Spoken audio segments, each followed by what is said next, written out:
So we've come down to the beautiful Blessington Lakes, but in true Irish fashion, we haven't gotten the day that we deserve, but we are in for a treat.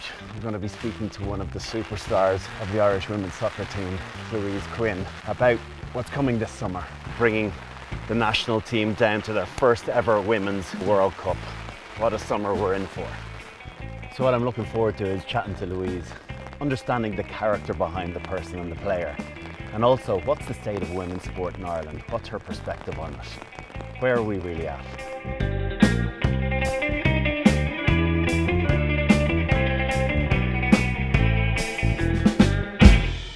Louise, I want to get back and cover where it all began for you, but it feels wrong to begin there considering what's coming this summer. FIFA Women's World Cup, first time Ireland are going to feature. Mm-hmm. How good? Just the best. It is the dream, probably one of those dreams that sometimes you're not sure is going to become a reality at all. Take us back to Hampden Park then at the end of last year. Mm-hmm. How nervous are you when you know everything's on the line here, everything's at stake, the potential to play in a World Cup if we can just get this one fixture away? Yeah, it was, I think it was more of a nervy kind of build-up. I was doing all right in training sessions, but it wasn't great, and we just kind of hadn't maybe figured out exactly, just clicked exactly, yes, you know, international football, you get a few days together, you have to make it work. And then, you know, figured out we're playing Scotland, match day -1 in Hampden Park. Vera and Casey were off doing media. It was delayed. Katie was chatting too much. And so we just had to hang around in the dressing room for a little while. So we just started doing like headers, keeping it up, literally 24 of us, 25 of us, and then trying to get it in the bin at the end.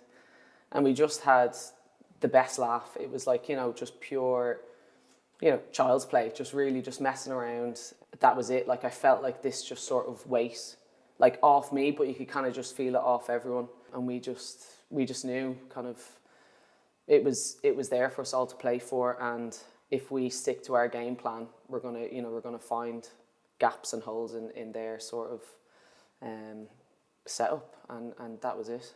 And then the game itself, obviously you concede a penalty, you know, relatively early on, and it's saved.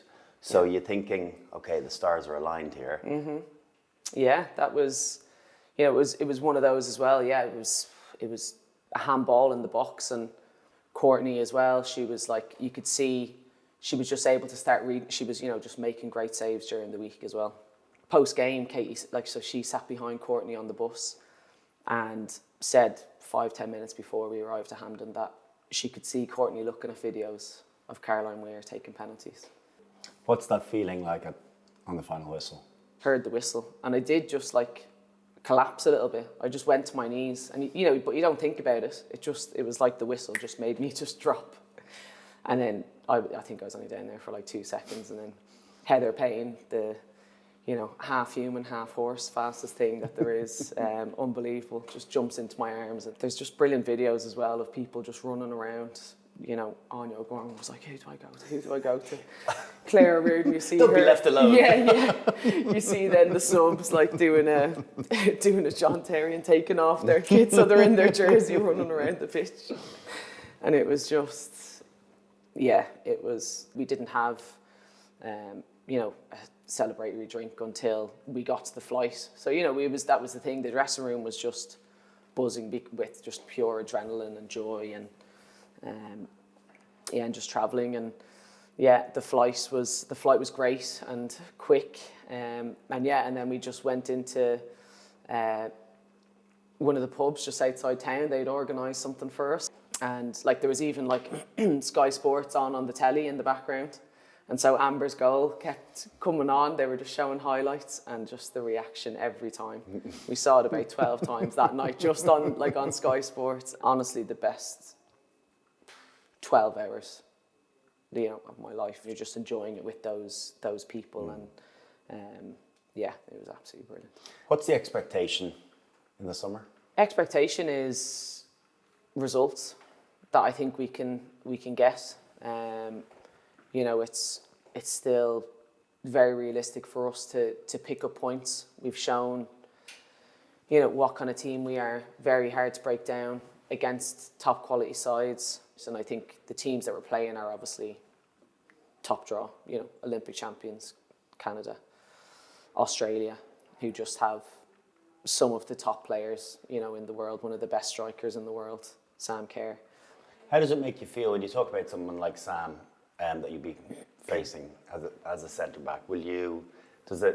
I can't imagine she gives you sleepless nights, but do you find yourself thinking about it, about how you're going to try and mark her, how you're going to keep her quiet?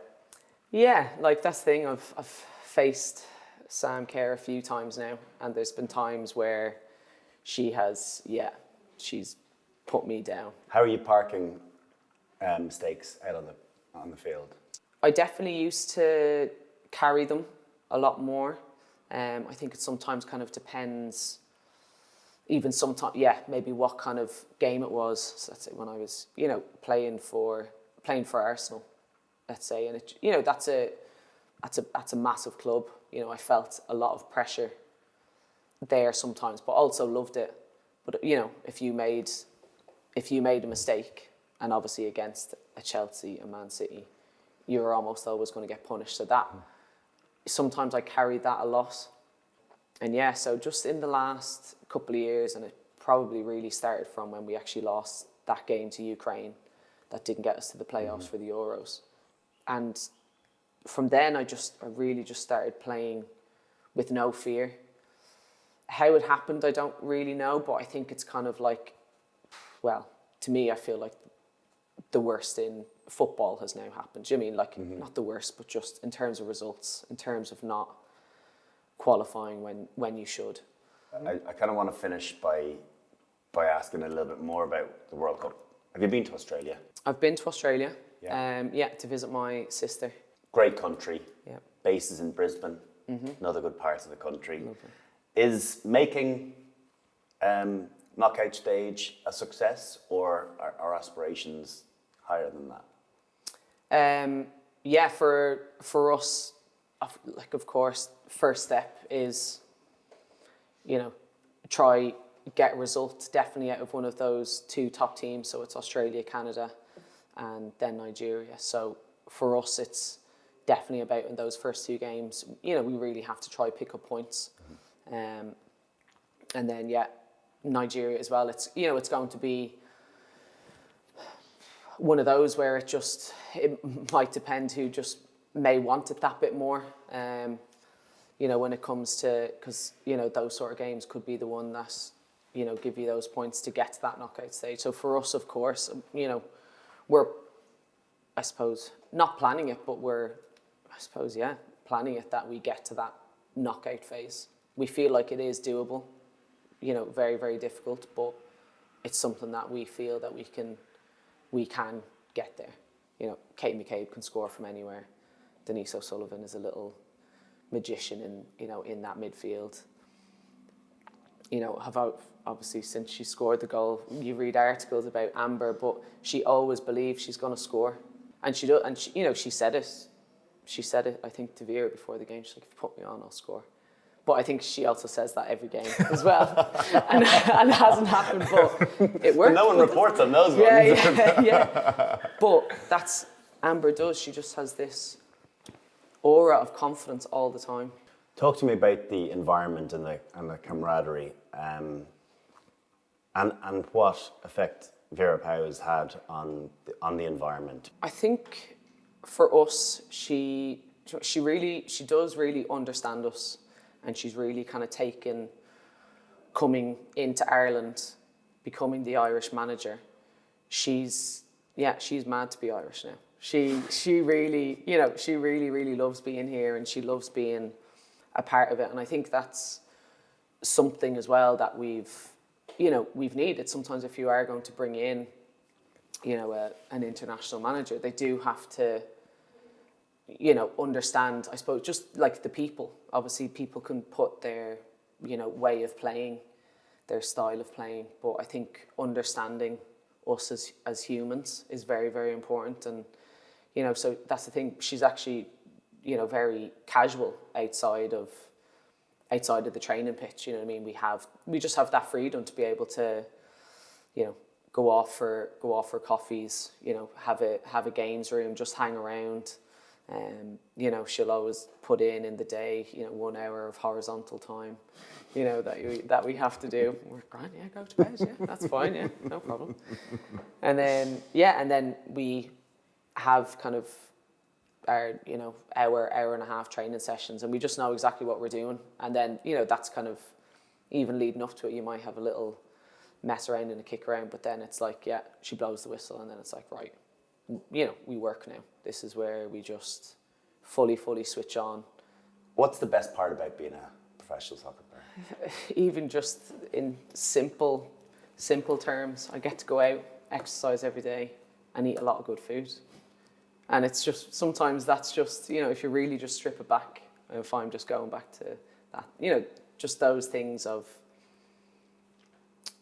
I get to go out, do something that I've been doing since I've been 3 years old, playing around with a ball, and then 6, 7, 8 years old, starting to play on a team. So it's something I've literally done all my life, and now, yeah, you get to do it as a job, you get to do it as, you know, almost like a release as well. You know, still going out, and you're going into important competitive games, but it is, you know, the one thing that I can truly say that I know every inch of it. I know just the bare bones just about how to be a footballer. And then I've just loved the process of being like, yeah, okay, yeah, I want to play football, okay, yeah, oh, okay, I'm getting into the Irish team, okay, I want to go professional, and then this is good. And then just that moment, so I went to Sweden first of all, so look, because obviously with Piemont, loved it, played in Champions League, we were doing really well. Just that feel when you start to really turn it up a notch in terms of your physicality, your nutrition, just about being a professional and being an athlete, because sometimes you just go through the motions, but I just kind of found this new level that I was dying to get to, because I could just kind of see other people doing it, and I was like, okay. Do you thrive in pre-season, or is it a means to an end? Yeah, I'm a thriver. I love pre-season. I'm one of those weirdos that, you know what I mean? I kind of love. Do you love the long distance running? I love the pain. Yeah, yeah. I've, you know, still near the top of that in terms of, yeah, finishing. Leading the run. Always top 3 at least, you know, and yeah, it varies and it changes, but yeah, it's just, I did a bit of athletics when I was younger and in school, and for me it's just kind of, yeah, it stuck to me, but yeah, I just kind of, I do love being able to push through that kind of pain barrier, and like hitting new levels. It just brings, yeah, I don't know, a real satisfaction of just being able to push yourself, because sometimes it's just, you know, more mental over physical at times. Do you have any frustration about the disparity between the pay grades of men and women? I think what more maybe is that frustrating is probably just the amount that actually male players get paid. Like, obviously, in terms of, I'm not saying that we should get paid the same amount as them. That's not what, you know, most women are pushing for. But it's just the amount that they can get is, you know, their weekly wage could be 5 years of what I make in 5 years, they get in a week. And I just think that's just, you know, it's so outrageous. Wild. that they can get that much money when, you know, in general we do the same work. You know, you're in just as long as them. You're on the pitch just as long. You're doing this, you know, analysis. You're doing your gym work. You know, you're doing everything you can. But to think then that, yeah, that just in general male players earn that much, I think, just seems just seems like sometimes the football world's gone a bit mad at times, where you feel like that, could they use that money if they took a 1% pay cut, each player, and it went into the women's side of their club? That would do us for a couple of years, in terms of just getting good quality pitches, good facilities, making sure that we have enough staff, because that's a massive issue. Like, I was in the gym the other day doing a recovery session. We don't have enough staff, so I didn't have anyone in with me, but I was still able to get it done. And then just one of the male players was in, and he had 4 or 5 staff members with him. And he's going through some rehab stuff as well. So it's just like, it can just be so different.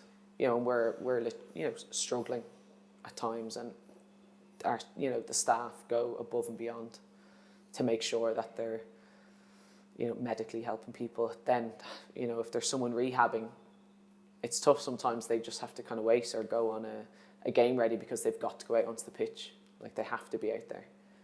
Do you think, not just necessarily in sport, but in business and the arts, that women that stand up are seen to be troublemakers? Yeah, people lead or them prima donnas? Yeah. There's a lot of different words used to describe them. Oh, she's been a bit moody, bit catty, But how does that change then? How does that perception? Because it can't just be players talking about it en masse. How does that?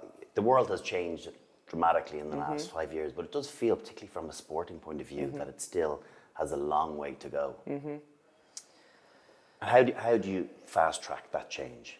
Yeah, I think now there are, where the game has gone, there is now, I feel like, and it's always got to be the best people for the job in the job role. But I feel like now there is that, how football has developed. There are, plenty of females as well that can either take those roles or just have an input, because we're working off a blueprint of the men's game. Everything, and which is, for a lot of the time, a very good blueprint, and you have that base. But the women's game is different, and I feel like then you need that sort of input of someone who's played the game, and that's at every level. You're in your 30s, or very early 30s. Have you thought about when it ends? Not too much, bits and bobs. You have to. I think, again, in women's sport, as soon as I do decide to hang up my boots, I'm gonna have to go straight into a job, and that's obviously kind of not the same as some professional footballers, obviously on the men's side. But for me, so I've always got to be thinking what's going to happen after. I think at the same time I've probably been thinking that for years, to be honest. So I'm always along the way trying to pick up little nuggets of information and actually really feel like what I want to do, because that's I have I feel like I want to dip the toe in a bit of everything, but I've got to really start to nail it down a little bit. But for me, you've also got to keep yourself educated, make contacts along the way that could then help you just kind of down the line. It is that thing where I'm very much able to to separate the two, like when I'm at the training ground, on the pitch, that's it, and no one can take away kind of game day from me or distract me from that or make me think that I'm in my early to almost mid-30s. This child at heart would love to be brought through his paces on 1 or 2 skills that I probably could have done 25 years ago if I wanted to be a footballer. We absolutely can. I hope you brought your boots with you as well. Oh, you better believe it. Oh, good.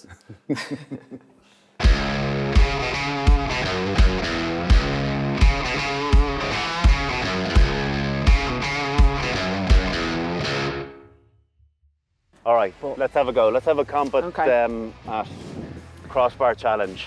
professional against wannabe.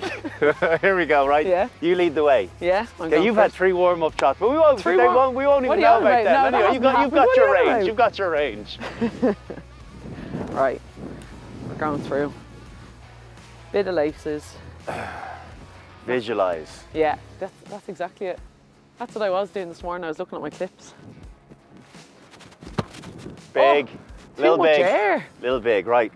I'm really not assessing this. Just go airborne, Brian. Don't take the camera out. Right. Oh! Oh! That had curl. I was like, where is he? Oh my God. That got the little spin and everything. I'm actually, oh, this isn't happening now. All right. You took the tape off the crossbar. Right, I need to really, I'm giving it too much. Down. Oh! That is marginal. That's marginal. Brian, that's an absolute hoof.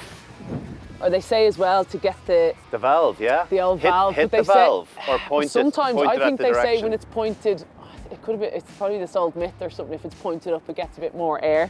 Okay. So I just hide it. Oh yeah, I never liked an old valve, yeah, I didn't want to see it. No, yeah, it's off-putting, isn't it? Somewhere in between the two. Too high, too low. That was all net though. Still quite satisfying. Okay. But God, I thought I had it again. oh God. All right, one more. Well. Come on, right. one for the road. Yeah. One for the road. One for me. Come on. There it is. Yeah, and it was flush. It was absolutely flush. Yes. It was flush. Well done. Well done. Nice. Nice. One on, Nice. Okay, well, we haven't managed to get wet yet. Yeah. We're starting this bit, so Come on. let's cut her. Lovely. Cut her. Let's get out. Yeah.